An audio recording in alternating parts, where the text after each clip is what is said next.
Boa noite. Boa noite, deputada Natália Bonavides, e também boa noite para quem está nos acompanhando aqui, principalmente aqui a população de Macaíba. Tá me ouvindo direitinho? Eu tô te ouvindo um pouquinho baixo. Deixa eu trazer o fone aqui mais para próximo. Tá Melhorou ouvindo bastante. melhor agora? Bem melhor. Pronto. De antemão, já agradeço por ter aceito o convite. O Macaíba no Ar, através de mim, Mário Vitor, estamos dialogando, batendo um papo aqui com a bancada federal para nos informar as ações em prol do Rio Grande do Norte e principalmente em relação à nossa cidade de Macaíba. Boa noite. Queria primeiro agradecer o convite, agradecer a oportunidade e desejar boa noite e boas-vindas aí a quem já está online com a gente. Isso, vamos dar início aqui ao nosso bate-papo Macaíba no Ar.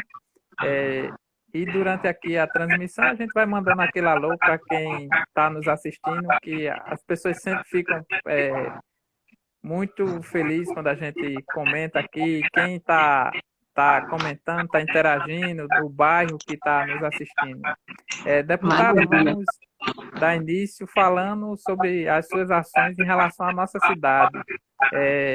O Macaíba no Ar, como um dos blogs principais de notícia aqui de Macaíba, tem divulgado as ações dos deputados e a senhora é uma das deputadas que tem ajudado Macaíba, colaborado com Macaíba. É, Gostaria que a senhora falasse sobre as destinações de emendas para a nossa cidade. Ótimo, é uma oportunidade sempre muito bacana de conversar com municípios e prestar um pouco conta do nosso trabalho, né? E a gente sabe que nesse momento tão crítico de crise, embora as emendas parlamentares não resolvam problemas, elas acabam tendo uma importância ainda maior, né? Porque enfim, as faltas são muitas, né? E aí, para Macaíba, a gente teve a alegria de conseguir, nos 2 anos em que a gente teve a oportunidade, de destinar emendas, né? Eu estou dizendo a alegria porque vocês não imaginam o tamanho da demanda, né? Hoje, com todos os municípios numa situação financeira tão difícil, as instituições como IFRN, o UFRN, todo mundo sofrendo corte, a gente tem que fazer mesmo, né? Esse quebra-cabeça, mas felizmente, no caso de Macaíba, a gente conseguiu destinar a emenda nos 2 anos, né? No primeiro ano foi para custeio da saúde, né? Para atenção básica, um valor de R$ 100.000, uma emenda que já foi paga, né? Que já foi usada e que, sem dúvidas, fortaleceu o sistema de saúde pública de Macaíba justamente no momento em que mais era necessário, né?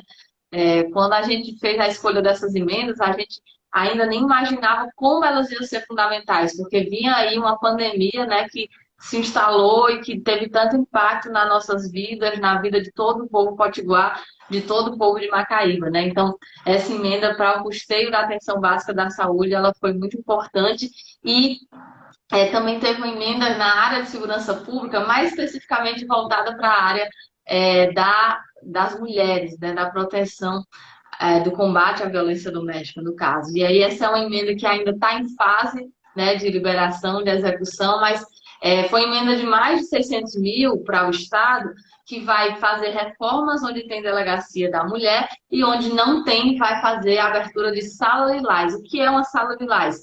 É um espaço de acolhimento específico nas delegacias comuns, específicos para as mulheres que foram vítimas de violência doméstica poderem ser atendidas, né? Então, Macaíba vai ser contemplado nessa emenda. E aí, para terminar, a gente também teve a alegria de, inclusive em parceria com o secretário de Agricultura, né, daí do município, que é nosso companheiro de partido, o companheiro Cícero Militão, de destinar 300 mil para a compra de uma retroescavadeira, né? Foi uma demanda da agricultura familiar, foi uma demanda de agricultores e agricultoras familiares que a gente sabe que foram tão impactados nessa pandemia, né? E que a gente espera muito que essa retroescavadeira fortaleça ainda mais a agricultura familiar, porque a gente sabe muito bem, né? É quem coloca comida no prato, são os agricultores e as agricultoras familiares.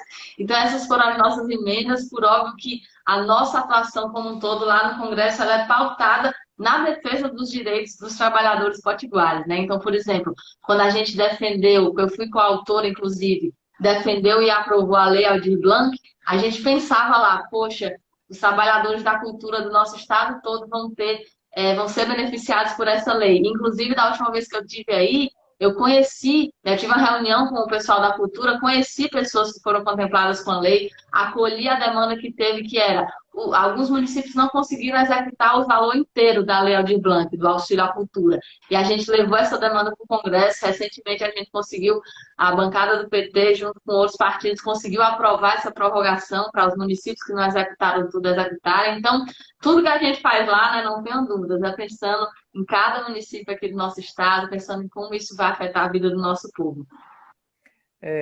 A senhora tocou até num ponto importante, porque aqui em Macaíba, dos mais de 500 mil reais que vieram através dessa lei, pouco chegou aos artistas até dezembro do ano passado. Se não me Por isso a engano, importância dessa prorrogação, que aí foi por isso que o pessoal da cultura trouxe essa pauta para a gente na reunião que até Cícero Militão me ajudou aí a organizar, e para poder usar os recursos, né, que não tinha dado tempo de usar. se não me engano, acho que foi mais de 400 mil reais, que até dezembro do ano passado os artistas não conseguiram acessar, e essa atuação colaborou bastante, e a gente tem visto o trabalho dos artistas aqui com esse recurso, né? Brevemente até estão organizando um painel aqui também na cidade, numa das principais ruas do centro, e que vai ficar bem evidente aí o trabalho e o recurso bem empregado, né? Isso mesmo. E essa é a nossa orientação sempre, né? Pensar, por exemplo, na pauta da agricultura familiar. A gente aprovou recentemente a Lei Assis Carvalho II, que é para trazer um acesso a crédito facilitado para os agricultores familiares. Essas medidas todas da prorrogação do auxílio emergencial, né? Tudo a gente vai pensando como isso vai afetar as pessoas em cada município aqui do Rio Grande do Norte, e por isso que a gente faz a defesa dessas pautas, né? Ou o contrário, a gente vê um projeto que vai impactar de forma negativa, como teve na semana passada mesmo, né, privatização dos Correios, projeto de lei que facilitou a grilagem de terras públicas, e aí a gente se contrapõe a isso, né, porque a gente sabe que as pessoas aqui do nosso estado que vão ser atingidas de forma negativa, e que a gente não pode se esquivar de se contrapor a esses projetos, por exemplo, que tiram direitos do nosso povo, como infelizmente tem sido muito, muito, muito comum lá na Câmara. É, eu fui informado até ontem pelo secretário Cícero, o secretário de Agricultura aqui do nosso município, em relação à assinatura da documentação, em relação à compra da retroescavadeira. Então, Macaíba em breve vai estar aí com esse equipamento disponível, que é de grande importância, até devido à extensão rural que Macaíba tem, muito grande, e que vai aí ajudar tanto aos acessos aos assentamentos, que é uma reivindicação dos agricultores, né? Porque tem aquele período chuvoso, as estradas ficam um pouco esburacadas devido à chuva, e um equipamento como esse vai ter grande serventia aqui na cidade, e estamos próximos de receber esse equipamento. Que maravilha! Assim que chegar, eu vou aí visitar vocês mais uma vez para conhecer de perto, né, as comunidades em que essa retroescavadeira vai ser mais útil. Tá? Fico muito feliz de a gente poder colaborar com a agricultura familiar de Macaíba. Dando prosseguimento aqui ao nosso bate-papo, vamos agora entrar em assuntos relacionados ao Congresso. O Congresso tem sido destaque na imprensa devido a algumas pautas que estão está tramitando, outras já tiveram votação, né, como a votação da PEC do voto impresso. Eu gostaria que a senhora falasse um pouco sobre essa questão, porque a gente tem um sistema auditável, confiável, mas existe pessoas que a todo momento tentam desacreditar esse sistema. E é importante que uma pessoa que foi eleita pelas urnas faça essa defesa, também explique o posicionamento que tomou na Câmara e também na votação. Perfeito. Esse é um tema realmente muito importante, que a gente viu o presidente Bolsonaro usar esse tema para extrapolar mais uma vez o seu discurso golpista e de nenhum apreço pela democracia, que é o que ele já tem normalmente, né? O que que acontece? Bolsonaro e os bolsonaristas estavam pedindo para o Congresso aprovar o voto impresso, que seria, além de ter o voto, seu voto seria impresso e isso ia ficar numa outra urna, né? Numa urna física, numa urna que ia guardar aqueles papéis. Imagine o risco disso, né? O risco ao sigilo do nosso voto, o risco na hora que, e se fosse preciso fazer uma contagem desses papéis, como é que ia ser o transporte disso para o local da apuração, quem é que ia dizer qual dos dois ia valer, se o da urna eletrônica ou do papel, e se chegasse uma pessoa mal intencionada, votasse num candidato e dissesse, não foi esse que saiu, vou contestar essa urna aqui, só porque sabe que aquela urna beneficia mais um candidato adversário. Vocês estão entendendo o nível de conclusão que o Bolsonaro queria instalar com isso, desse retrocesso que seria o voto impresso? Mas ele sabia que não ia passar. Por que ele ficou insistindo tanto, mesmo sabendo que não ia passar? Porque é uma PEC, é uma proposta de emenda à Constituição, precisa de muitos votos, né? Mas precisa de 2/3 dos parlamentares da Câmara para passar, né? E depois daí para o Senado. Por que mesmo sabendo que não ia passar, ele ficou insistindo nesse tema e ainda não deixou esse tema para lá, mesmo o projeto já tendo sido derrotado? Porque ele quer um pretexto, né? Ele quer um discurso para no ano que vem não aceitar o resultado eleitoral.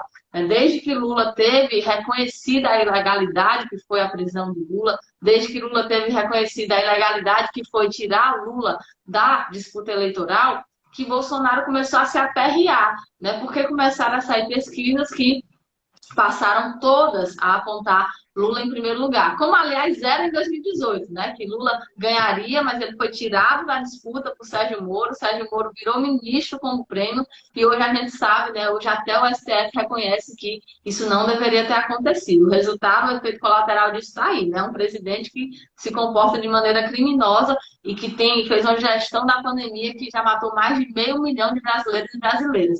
E aí, quando o Bolsonaro vê Lula em primeiro, a reação dele é pensar, como é que eu vou aqui ter um discurso golpista de não aceitar o resultado? E aí foi esse o caminho do voto impresso que ele escolheu, né? Ele começou a dizer, semana atrás de semana, que não vai ter eleição se não tiver voto impresso. Não vou aceitar o resultado se não tiver voto impresso. Isso é golpismo, né? Não tem outro nome para isso, não tem meias palavras para isso. Isso é um absurdo. Você dizer que se você não for o vencedor, o jogo não valeu. Só vai valer se você ganhar. Qualquer outro resultado não vai ser aceito. Então, por isso que foi tão perigoso, né? Essas últimas semanas de debate, ali o que estava em jogo era a própria confiabilidade do sistema eleitoral. Nem ele acredita no que ele está dizendo, que as urnas não funcionam, as urnas eletrônicas, que a eleição foi fraudada. Veja só, ele ganhou a eleição pela urna eletrônica. O filho dele, Flávio Bolsonaro, virou senador com a urna eletrônica. O Eduardo Bolsonaro, o outro filho dele, virou deputado com a urna eletrônica. O Carlos Bolsonaro, o outro filho dele, virou vereador com a urna eletrônica. Então, nem ele acredita nisso. Se fosse fraudado, por que ele teria vencido? Então, é realmente uma forma de trazer um discurso golpista, né? Uma desculpa para no ano que vem não aceitar o resultado. A gente tem que ficar muito vigilante com isso, porque a gente viu que nos Estados Unidos Trump fez a mesma coisa e teve uma invasão no Congresso que resultou em gente morta. A gente não pode aceitar que isso aconteça aqui, né? A gente tem que defender o processo eleitoral, defender o resultado que as urnas mostrarem, né? Defender a posse do candidato que foi eleito sem aceitar esses discursos absurdos e golpistas.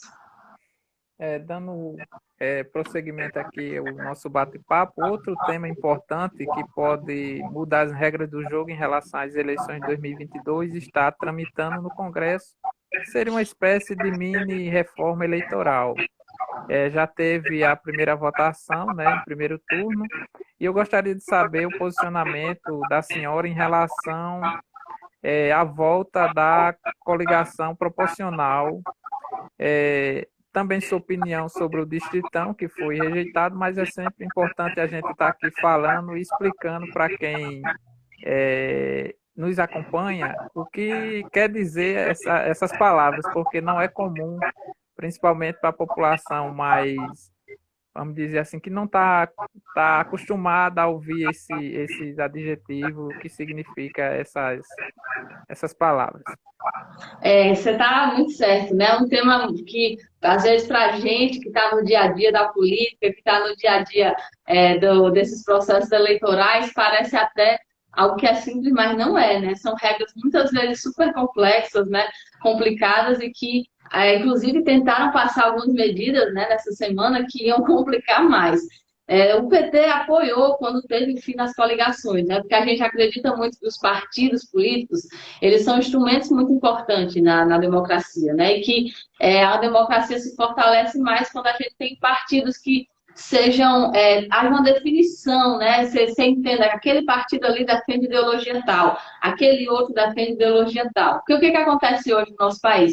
Tem muitos, muitos partidos e não é porque existem várias ideologias diferentes, é porque alguns partidos acabam servindo mais como legenda de aluguel para um político ter um partido para se chamar de seu, ou ali para negociar tempo de TV quando for na hora de escolher as alianças. Então, esse tanto de partido que a gente tem hoje não é por causa dessa diversidade ideológica. Menos partidos já abarcariam a diversidade ideológica que a gente tem. Por isso que as medidas que deixem os partidos mais nitidamente diferenciados, a gente acha que são positivas. E o fim das coligações, de certa forma, apontava nesse sentido, né? A tendência era que aqueles partidos menores que não tivessem uma expressão significativa na sociedade, eles forem, as pessoas deles forem, irem aderindo a outros partidos e assim, havendo esse filtro, né? De cada partido ter uma delimitação bem delineada.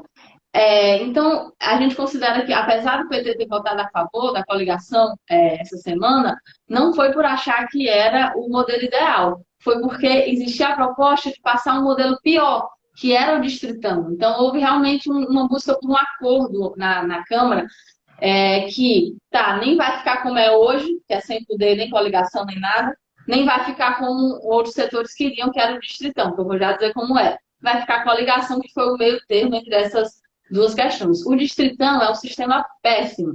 Por quê? Porque ele acaba privilegiando quem já é muito conhecido, quem já é muito famoso, quem é os filhos das oligarquias que tem aquele sobrenome que é uma marca ali em algum estado, quem tem muito dinheiro, né, para fazer aquelas campanhas daquele tamanho que uma pessoa só tem muita visibilidade. Então acaba dificultando muito a renovação, né? Acaba dificultando muito a eleição daquelas pessoas que têm ali um trabalho de base, cotidiano, nas comunidades, e que não é uma celebridade que muitas vezes não ia ter, né, como fazer essa explosão de votos em uma pessoa só.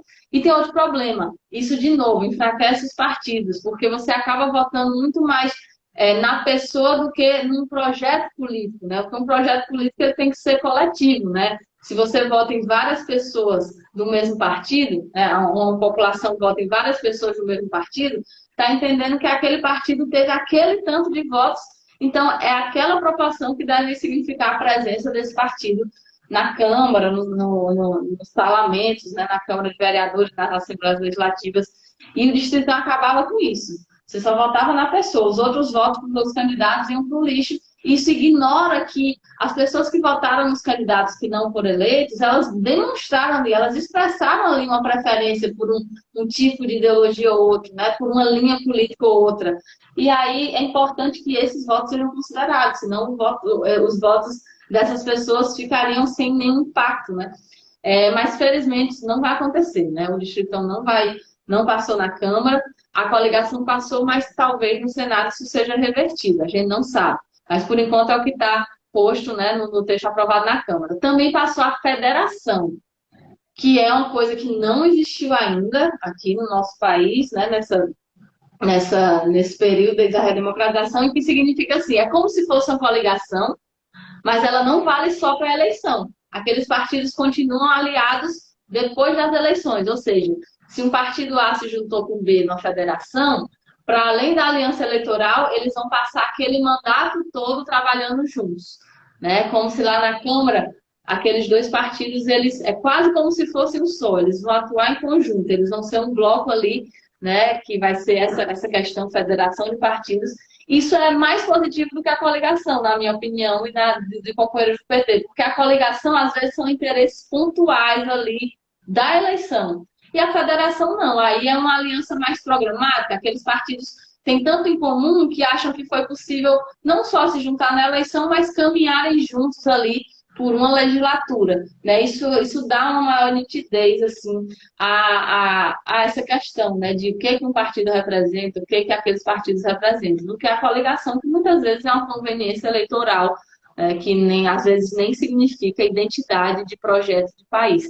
Não sei se deu para o pessoal entender, mas é um pouco isso que a gente está debateu essa semana na Câmara, ontem e hoje. Deu sim, a resposta foi bastante satisfatória e é sempre importante, eu utilizo bastante aqui as mídias sociais do Macaibanoá para trazer para a população, como eu sei que boa parte dos leitores do blog são pessoas de comunidades periféricas, a gente também tem uma introdução muito boa em várias comunidades da zona rural. É importante que a gente sempre esteja levando esses assuntos para eles, porque se a gente ficar só utilizando palavras difíceis que a população não entenda, não vai adiantar de nada. Então é sempre bom falar de forma simples, que todo mundo Exatamente. entenda. Maravilha. Dando prosseguimento aqui, antes de continuar, gostaria de mandar aqui uns alôs para o pessoal que está nos assistindo. Miguel, do Loteamento Esperança. Cícero acabou de também comentar aqui na live, Cícero Massa, essa Militão. foi eu.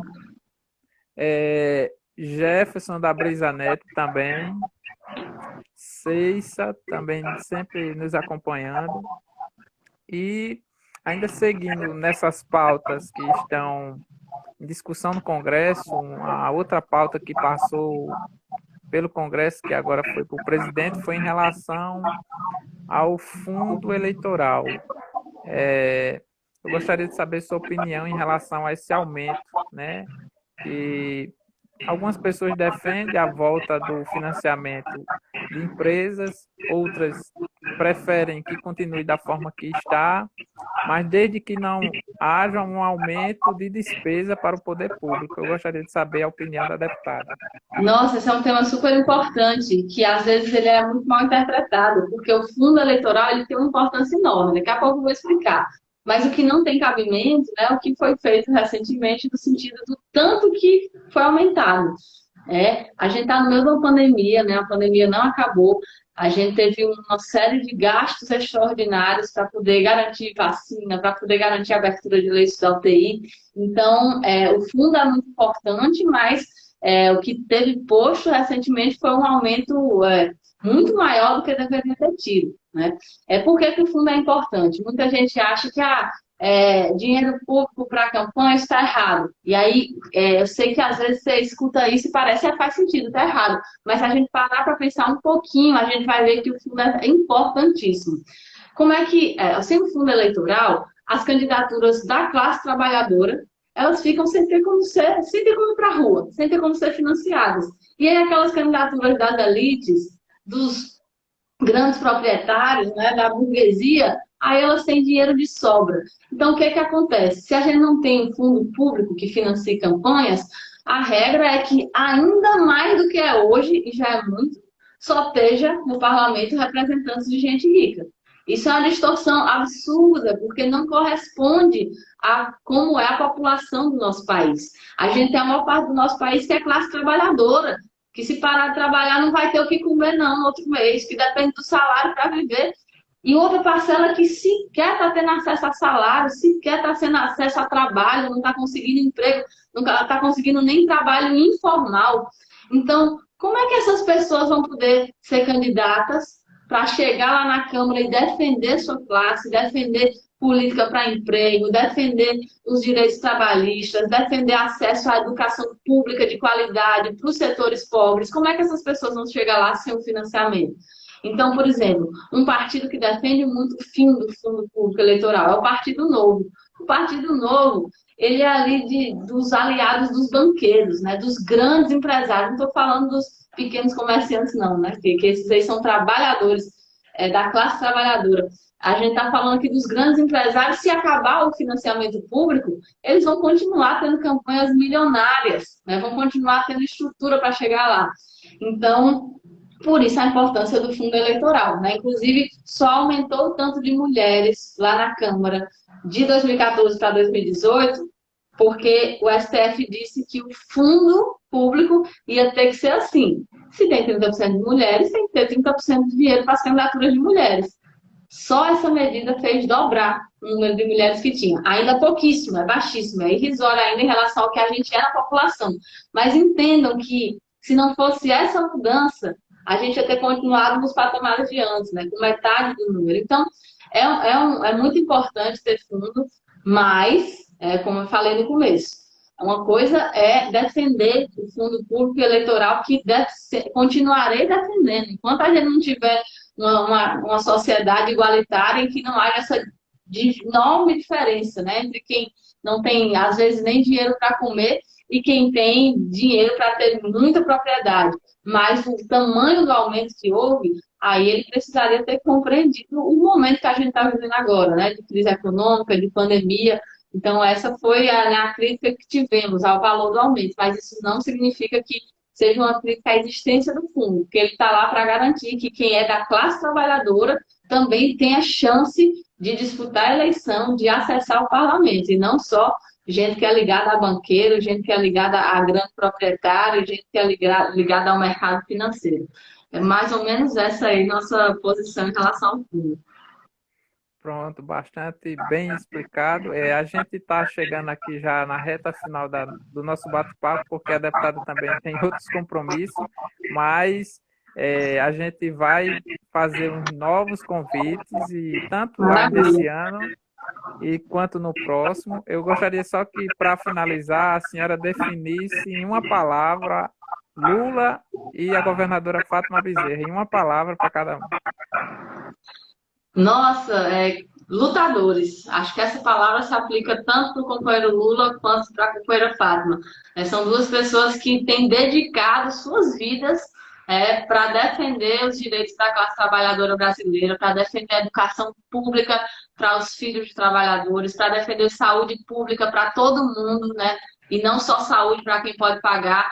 Esses companheiros aí são lutadores, né? Muito, muito valorosos, que eu espero que ano que vem a gente possa, inclusive, votar 13, né? Votar neles dois, né? Na companheira Fátima aqui para a reeleição do Estado e no companheiro Lula, para a gente sair desse momento de desgraça que o Brasil está vivendo hoje, né? Com mais de 500 mil de mortes, que eu, inclusive, aproveito aqui essa despedida do nosso bate-papo para deixar um abraço mesmo de solidariedade a quem está passando por tanta dificuldade, que é o que está acontecendo no Brasil hoje, né? De perder alguém amado, de ter perdido trabalho, de ter perdido renda. Deixa um abraço para todo mundo e a gente vai sair desse momento difícil. A gente chega ao fim do nosso bate-papo. Agradeço mais uma vez a deputada Natália Bonavides, agradeço também a sua assessoria pela atenção. Assim que eu entrei em contato, eles responderam rapidamente. Então, a gente fica por aqui, e para quem gosta de política, acompanhe o macaibanoar.com.br. Um abraço, obrigada pela oportunidade, até a próxima. Boa noite, pessoal. Até a próxima.